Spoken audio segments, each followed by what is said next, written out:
Yo, what up, James?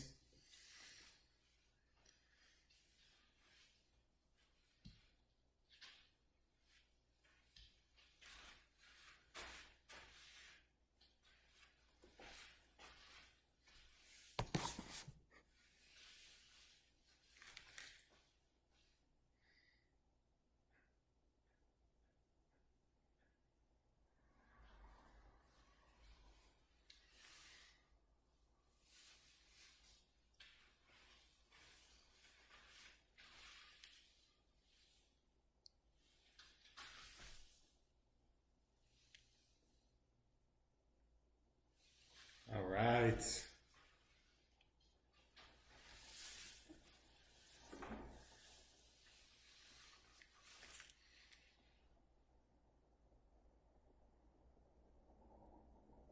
Man, it's kind of weird. I can't see anybody or hear anybody. What's up, Paul? Yes, sir. It's like you're just all alone with your own thoughts.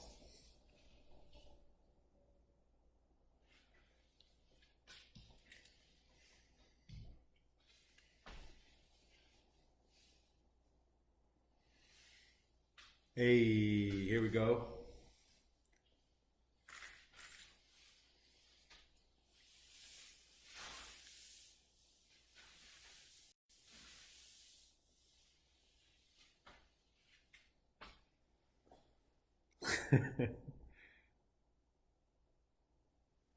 Good. Got a lot to say.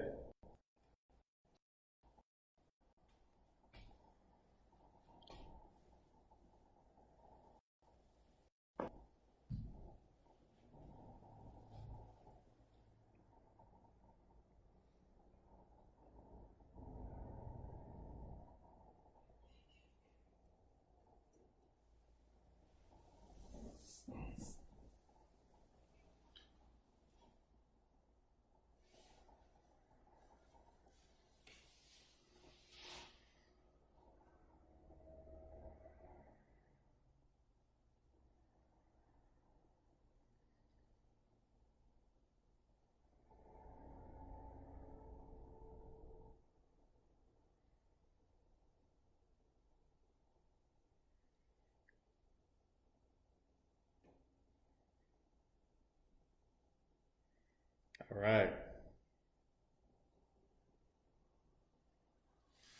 Man, I don't know about you guys, but I am ready to play some golf.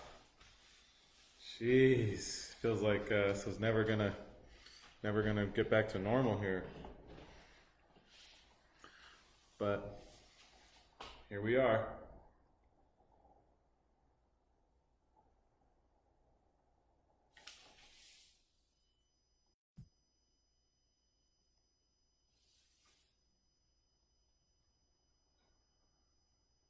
Yo, what's up, Kelly? What's up, Nick?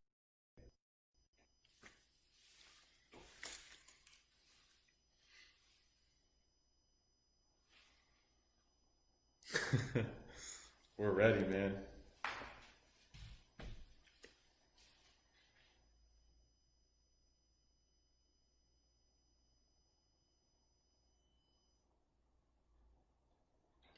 I'll tell you what. It's nice having the veterans muted, so I don't have to hear all this Army versus Marines, all the chatter. I do enjoy it though.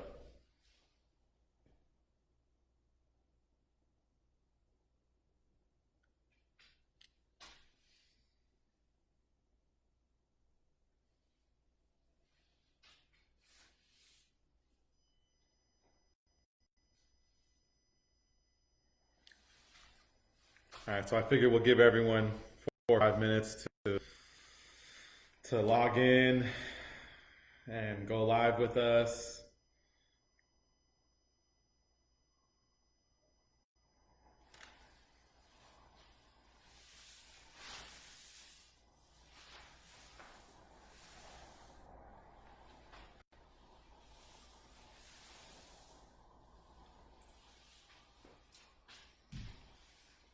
Hey James, I got a special segment in here just for you, bro. At the end, we're gonna talk about the club twirl.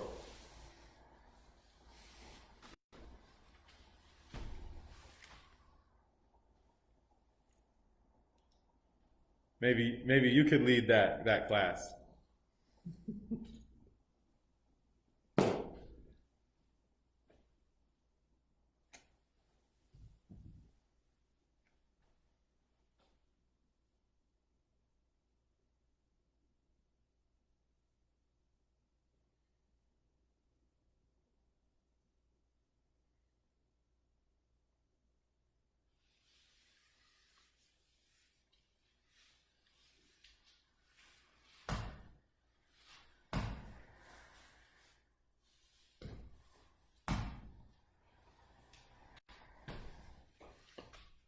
So, hey, while we're waiting, I can give people a little bit of brief background on myself and just kind of how I found my way to golf. So, I grew up in Southern California playing all the sports, and um, my mom and dad were divorced, and my dad had moved back to Connecticut where he was from. And so I'd go to visit my dad in the summer times when I was a kid, and um, he would take me to caddy. So we weren't just like hanging out all summer. It was like I went to visit my dad, but he put us to work. So I used to caddy at Weburn Country Club as a kid. Um, he caddied there. His dad caddied there. So caddying is just in my bloodline. But there was just one problem. I hated caddying. So I caddied for a couple summers, and my uncle built me a set of clubs. He cut down some old Elite Centurions. These are Spalding blades, and so that was my first set of clubs. And you know, my brother.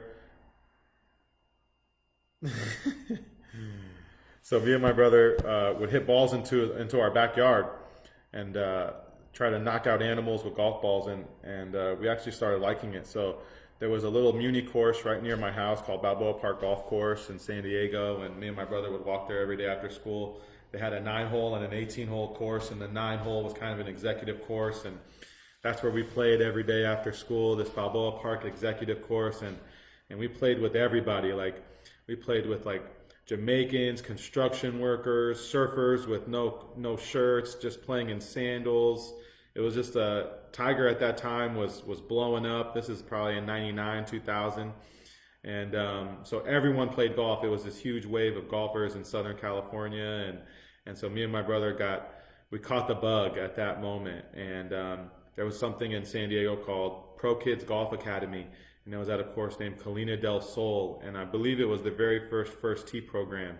So my brother and we joined the first tee out in San Diego, and we played golf like every day. We were golf crazy. We watched golf on the Golf Channel. We broke every light fixture in my mom's house swinging golf clubs.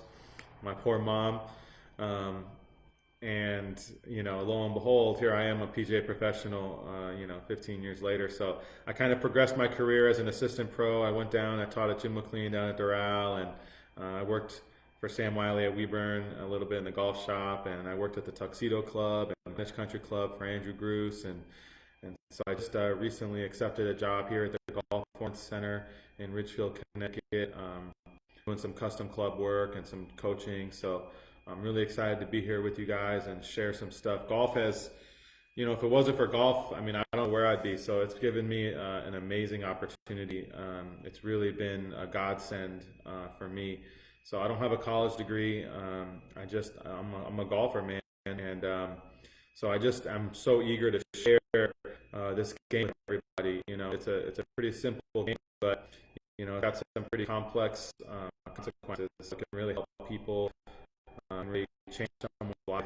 And so it's a lot of our kind of take it for granted. We just think go game, but it can be so much more than some other people. So great to get involved with PGA Hope, and I try as much as I can. And I know my veterans out there have graduated, and they're out there at my loop playing scrambles, and I love seeing those guys.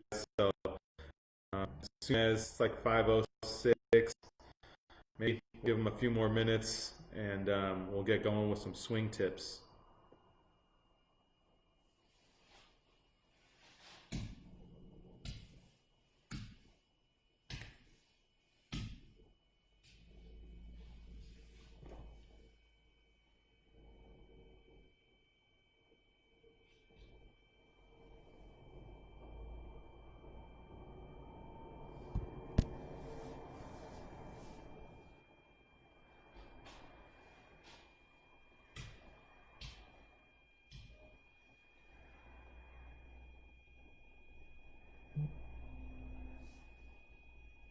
Okay. Okay, so the first thing I want to start with is just talking about the club. I know that's most of the veterans are fairly new to the game. Some of them have a little bit of a background in the game of golf. Maybe they played a little here and there, but I'm going to use some words to talk about the club, and I just want everyone to know what it is. So this part right here, the part that you hit the ball with, this is called the club head. And what they do is they glue it on to the shaft. So this connecting part is called the shaft, the club head, and then the part that you hold is called the grip. So part of the club head, the most important part, is the club face. And this is the part that you hit the ball with. So wherever this club face is pointed, it's going to be, that's where the ball is going to want to go usually. So aiming this club face, and when you hit a shot and you see the ball, if it starts right or starts left, that usually means that your club face was pointed to the right or to the left when you hit it. So it's very easy. I'm trying to take something and make it really simple for you guys. So if your ball starts to the right, then your face is probably pointed to the right, and it starts to the left, your face is probably pointed to the left. And clubs that have a lot of loft, the ball will go really high, and clubs that are very straight will want to go really low. And that'll help control the distance. So clubs that go short are going to launch high, like this, and they'll go high and short, and that'll be like a wedge, pitching wedge, sand wedge, or lob wedge. And then the clubs that have a much straighter face like this, those are going to go much further. That would be their 4, 5, and 6 irons. So when you hear the announcers saying what clubs they're using, that way you have a little bit of information about the clubs. So the one thing that's really important about this club is that one of the fundamentals of really good golfers is that hitting the center of the club. We call that the sweet spot. And we call it that because when it feels sweet. That's what people get addicted to in the game of golf, is they hit that shot that just feels so pure, and it's like it's like you didn't even hit anything. And that's when people start to fall in love, when they hit the sweet spot. And so basically this club face kind of like a trampoline. So what's the best part of the trampoline? It's the center. The center jumps the straightest and the most consistent. So that's why we want to work on hitting the sweet spot. So this is the club, and we're going to talk a little bit about the grip and how it affects the club. So I don't know if you guys have clubs, or if you want to follow along, you can use anything really, but if you guys have a club at home, this is something you can do without swinging, without breaking any light fixtures or anything. So you take if you're right-handed, you take your right hand and you put it on the middle of the shaft, okay? Now, you can turn the club. So this would be open and this would be closed. So we want the club, this leading edge, we want it straight up and down, okay? So not closed and not open, we want the leading edge straight up and down. So you got your right hand on the shaft, like this. You got your leading edge straight up and down, okay, like that. And you're gonna put your left hand on the bottom of the grip, okay? Left hand on the bottom of the grip, okay? Now hopefully your leading edge is still straight up and down. You're going to put your left thumb on the right side of the grip. Left thumb on the right side of the grip. Okay? You're going to slide your right hand down, and you're going to cover your left thumb. There's a little crease right here between the top of your hand, and that's where your left thumb lives. Right next to it. Then your right thumb is going to go on the left side of the shaft. Right thumb on the left side of the shaft. Okay? So this is like how to get your hands on the club in a really solid way every time. One thing I want to tell you guys about the grip is that there's no one perfect grip that everyone should be using, but there is a perfect grip for you. So if you look on the PGA Tour at the top 100, you'll see some different grips, but they have a grip that's perfect for them. And the sole purpose of a grip is to deliver a club face square. Okay. Now, we can do one more time. I went through it fast. There's a right hand on the center of the shaft. Okay. Lead edge straight down. Your left hand on the bottom of the grip. Okay. Left right side of the grip. Slide the right hand down. Cover the left thumb. Right thumb on the left side of the grip. got a grip. There's 3 different ways that the hands can connect. I do interlock because, like I said, I'm a huge Tiger fan. I grew up in Southern California, and him and Jack Nicklaus did interlock, so they were pretty good at golf. There's also an overlap, and there's the 10-finger grip. They're all good. There's no right or wrong. It's whatever feels really comfortable for you. Okay, so interlock, overlap, 10-finger grip. Okay? So the next thing we're going to talk about is setup. So you guys can't see my whole body, but I'll talk you through it a little bit. Is most people hopefully have played a sport of some sort, or even like ping pong. If you're playing ping pong and you're getting ready to receive a serve, you know, your knees are a little bent, your chest is a little tilted forward, and your weight is going back and forth, meaning you're ready to go in either direction. A shortstop in baseball, they don't sit on their heels because if the ball gets hit at them, they're not going to be ready to pounce. So we want to do the same thing as other sports. We want to stay athletic. So you guys can do this in your living room. A little bit of knee bend, okay? A little bit of tilt forward with the chest, so not straight up and down. A little bit of tilt forward, a little bit of knee bend, and then you're going to want to feel some pressure go back and forth, right foot to left foot, right foot to left foot, okay? So if you're watching golf on TV, this is, and by the way, what a great thing to do right now. Go back and watch some classic tournaments. Phil winning the Masters is a classic. Tiger, the majors. My favorite is obviously Torrey Pines, 2008 U.S. Open. I played Torrey Pines a bunch growing up out there, and I saw him win the Buick Invitational, it was called, when I was a kid. So to see him win a U.S. Open, making a putt on the 18th hole was it's just phenomenal. And Rocco Mediate, a lot of people forget that they went to an 18-hole playoff the next day on Monday, and they were tied after the 18-hole playoff.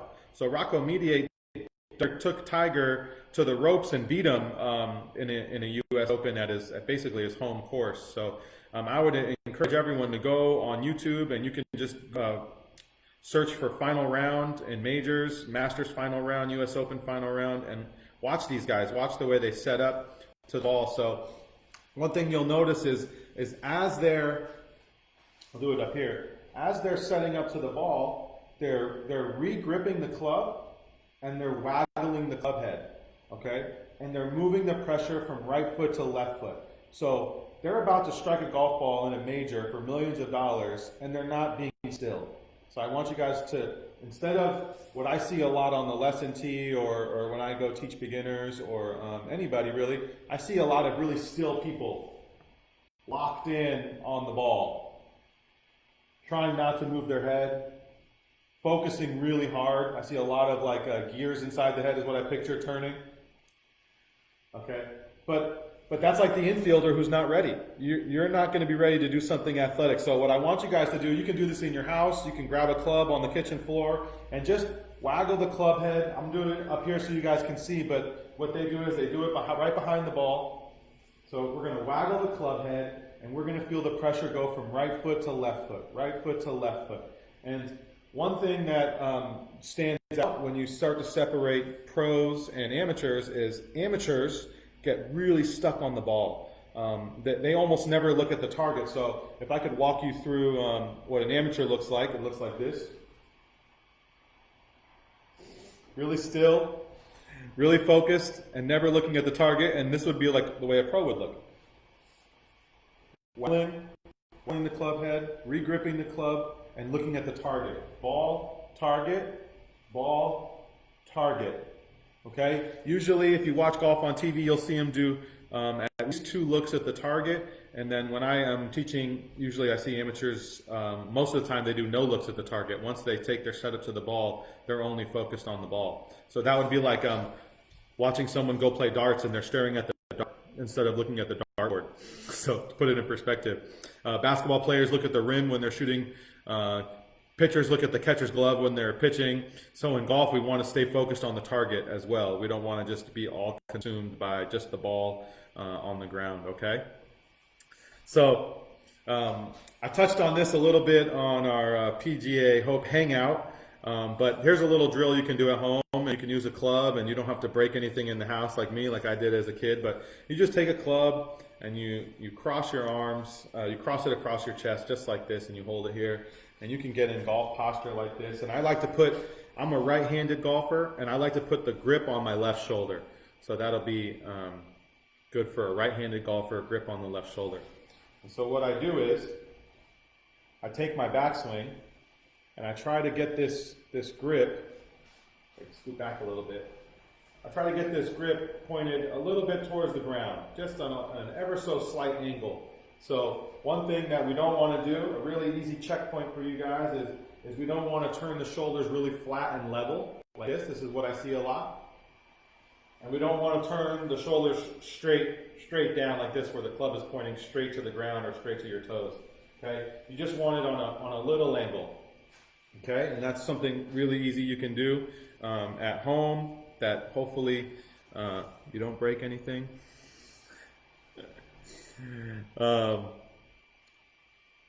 So, and you know, it's kind of to keep the theme with pre-shot routine and stuff you can do in the house.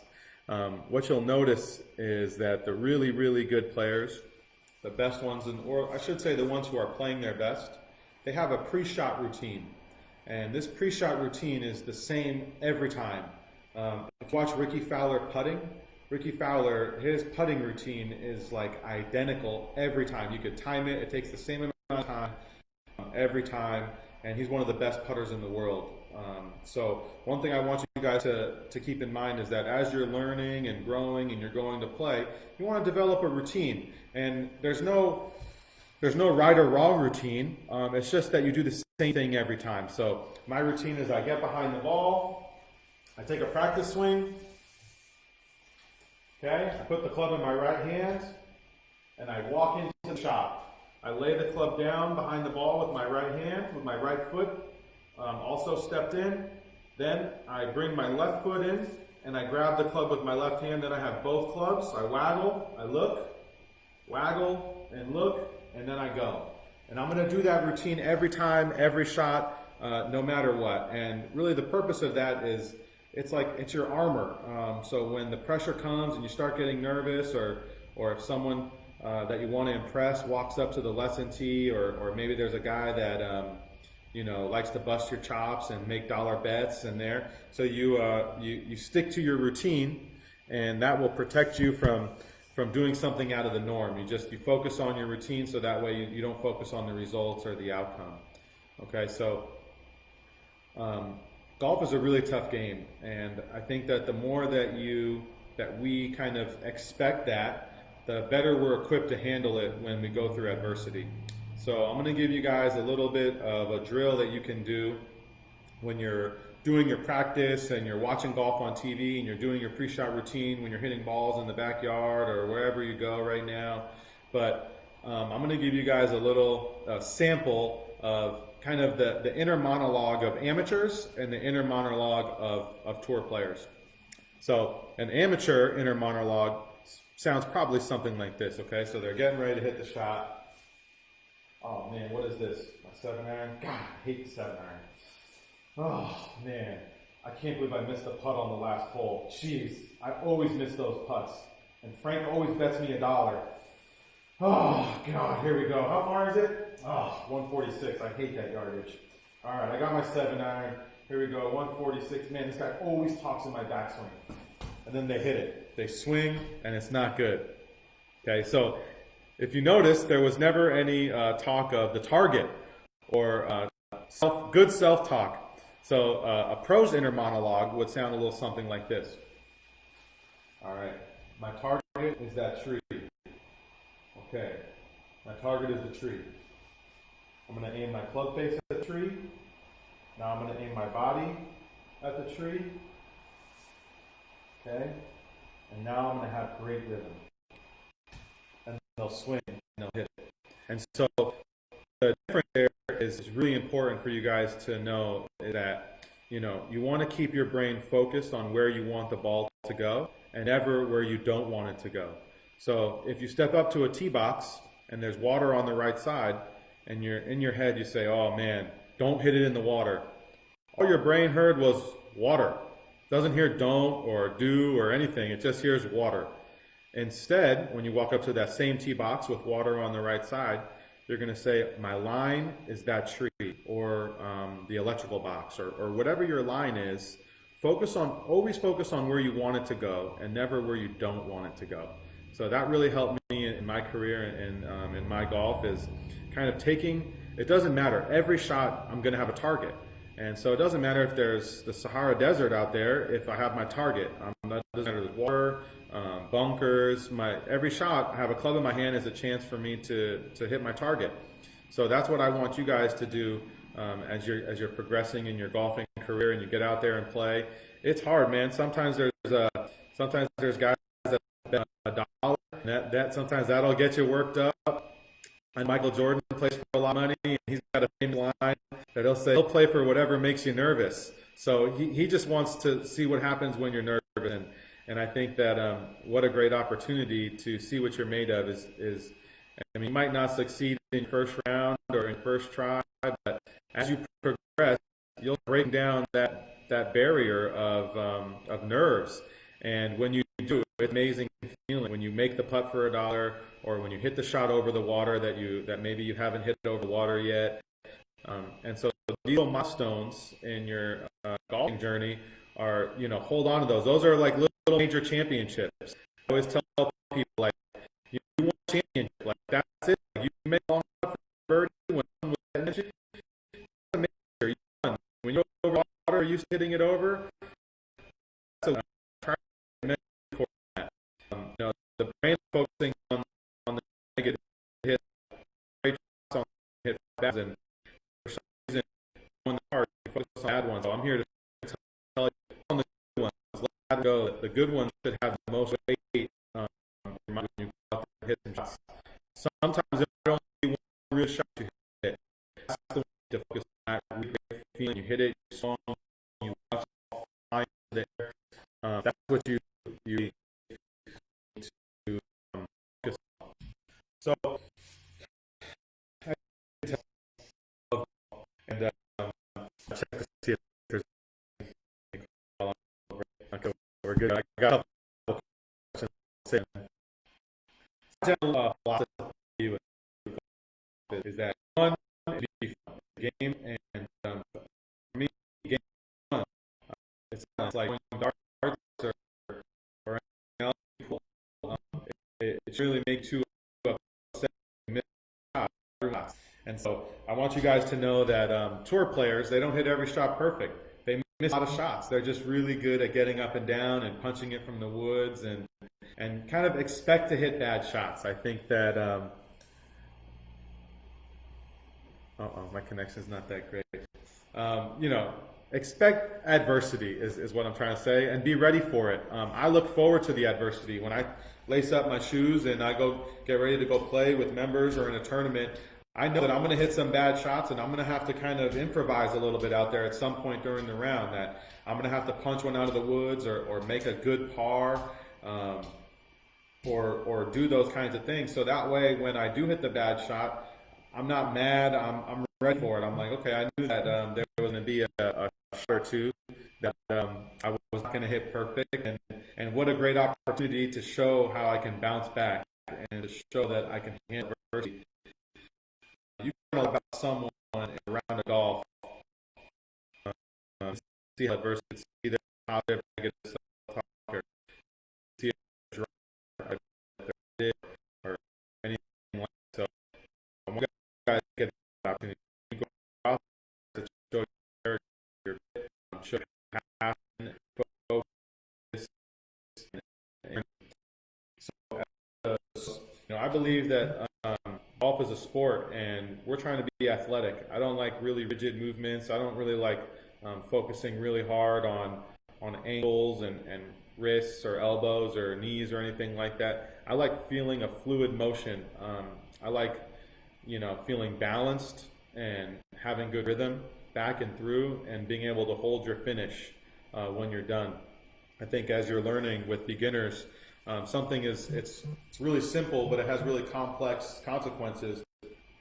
Hold your finish. Every shot, no matter what. Hold your finish. And there's three places that you want the shaft to finish on a full swing. It can go through your ears, through your neck, or through your shoulders. So ears, neck, or shoulders. And so every time you swing and watch the shot and hold your finish with good balance. So you want the pressure to be all the way on your lead foot. You want your back foot, only the toe touching the ground. You want the back foot up off the ground for the most part, just the toe, helping you keep your balance. Now I know that some people, we have restrictions or we have injuries, and you know, that's fine, but just the same thing, try to swing with no tension, with great rhythm and great balance, no matter what. Even if you're swinging with one hand or one arm or one leg, or you know, if you're in a cart, you know, I've given lessons to guys who are sitting in a cart because they can't get up, and I can still teach them how to relax the hands and relax the muscles. One of my biggest mentors, Jim McLean, he would always say, tension kills the golf swing. And he would say speed is in the fingers. So if you're squeezing your grip, so let's say, well, we're talking grip pressure. Let's say squeezing the grip, just absolutely white knuckles, is a 10, okay? And let's say letting go, letting the club slide out is a 1, okay? So on most shots, you want your grip pressure between 3 and 4, okay? So very light, very relaxed grip pressure, okay? And that's why you see those guys gripping the clubs on TV. They're constantly taking the tension out of their hands and wrists, okay? So as you guys, it's hard. If you hit a bad shot, sometimes the tension creeps back in there. It's not easy to stay relaxed when you're maybe worked up, or when you hit a bad shot or you're nervous. But that's the challenge, is to just relax and focus on the target and realize that the results don't really matter. That you know, you're just having a good time trying, just playing the game. You know, if you're throwing darts and you're going to hit bullseye, you know, you might not hit it every time, but it's still fun. It's still fun. Not hitting bullseye is still fun. Same golf. You're not going to knock down a pin every time. You're going to bumpers, but it's still fun. It's still hunt, the pursuit that we love so much. So let's see how we're doing. 3:30. Whew, man. Okay. So I got a question that says, talk about lag. So if you guys watch a lot of golf, you might hear someone say, oh, this guy generates a lot of lag. And lag is basically a way that they're saying that he keeps his power stored up until the very last minute, and then he lets it all out. So they used to think that from this view, well, when you're looking at a golfer from this view, we call that face on, when you're staring face on. And lag from a face on view has this look where the club gets really close to the shoulder, okay? And from this view, it looks like lag is created this way, okay? By keeping this angle really tight, and kind of having a nice tight angle here and carrying it down. But that's a little bit misleading, because from this view, this is called down the line, where you're standing behind the golfer. Lag is actually created when the club goes this way. So as the club is going this way, now you have that look of the club getting really close to the right shoulder.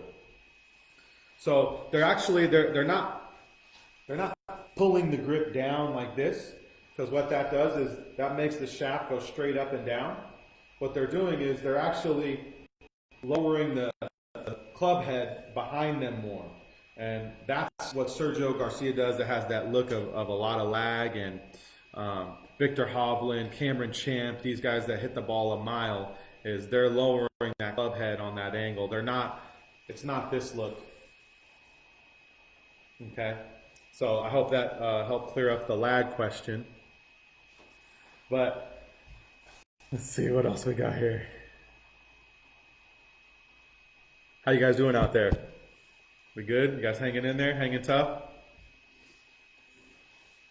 Sorry, I know I got a face for radio, so I appreciate you guys bearing with me here. So we can talk a little bit about swing technique. I know there's some golfers out there that have some experience and that have a swing and maybe want to get into the nuts and bolts of all. But essentially, this is kind of my philosophy: is in the backswing, you just want to coil. You don't want to sway. So you don't want to move laterally in the backswing. You just want to twist. And so watching from this view, my whole right side with a right-handed ball, my whole right side, right shoulder, my hip, my whole right side, my torso is going to move away from the ball. Like this. Okay? And in the backswing, that's all that happens. The hands kind of swing up, the club swings up, and your right side of your torso has moved away from the ball. And in the downswing, there's a nice shift to your front leg, and there's the same rotation, but in the opposite side. So in the downswing, your left side, your left shoulder, your left hip, and the left side of your torso, that's the side that moves away from the ball. So in the backswing, we turn, and in the downswing, we shift, and then we turn. Okay, and that's kind of universal. There's that's not really anything new, but sometimes just hearing it explained like that will help. Just very simple is the backswing you turn, and in the downswing you shift and turn. And golf is hard, man. I mean, the best drivers on tour, they hit 66% of fairways. 66% of fairways puts you in the top 20 driving accuracy on tour. So what a hard game. 66. I mean, these guys are, so it's tough. I don't want, a lot of people have unrealistic expectations, and they think that they're supposed to hit every fairway or hit every or make every 5 foot. If you ever want to take expectations, the average make percentage on tour from different distances.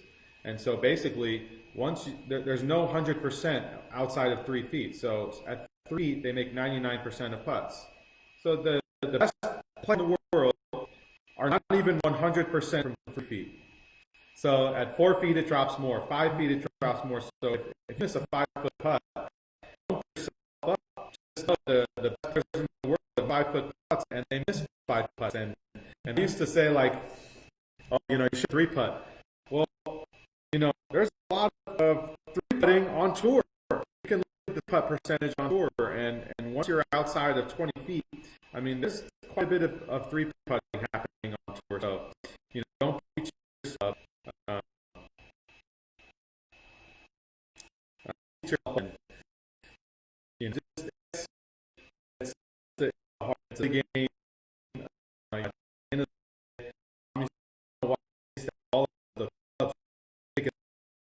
That kind of set up well.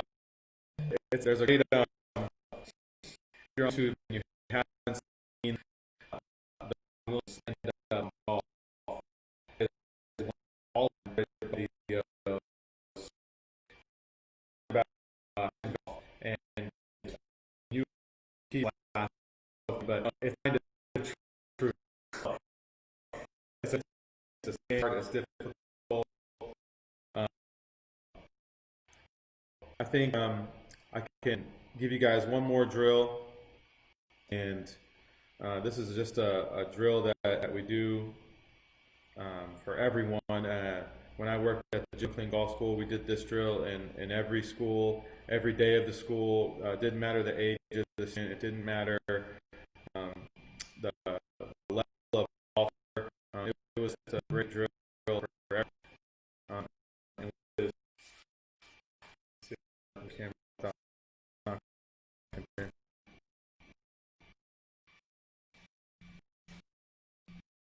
Do small swings. We call this the extension drill.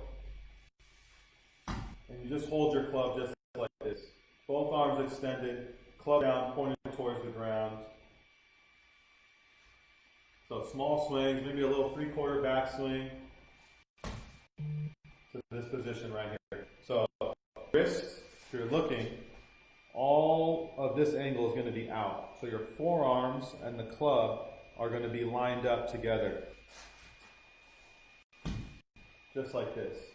Okay, this full extension. Like I said, this at every golf school, every day of the golf school, with every group, no matter the level.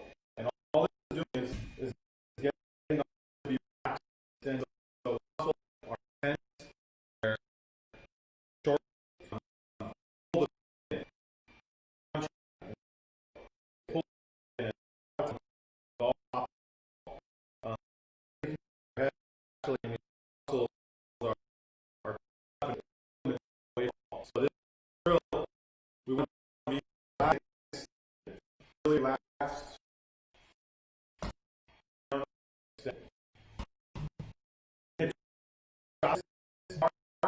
First happens those here and again, I'm stable with me, my teaching, and I learned from the do with don't break too many things. Then another one, I'll leave you guys more little drill area stuff. So you take your right arm, right hand, and you can put down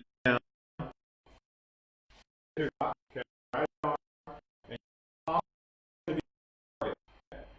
And this is right arm, right? And you're going to turn right angles. Okay? First right angle, myself. Next right angle, myself. Next right angle, right. So, right onto the target. Right. Okay, last part is right stand onto down. Okay, right arm. Okay, and this is you can do it in your living room. So right arm only, palm to the target, 3 right angles, right arm extends, palm to the down. And like I said, that's kind of been a staple also. And all right, let's see if we got any questions. Let's see. Oh no, bad connection. All right, let's see what we got here. All right. Did that answer your question, James?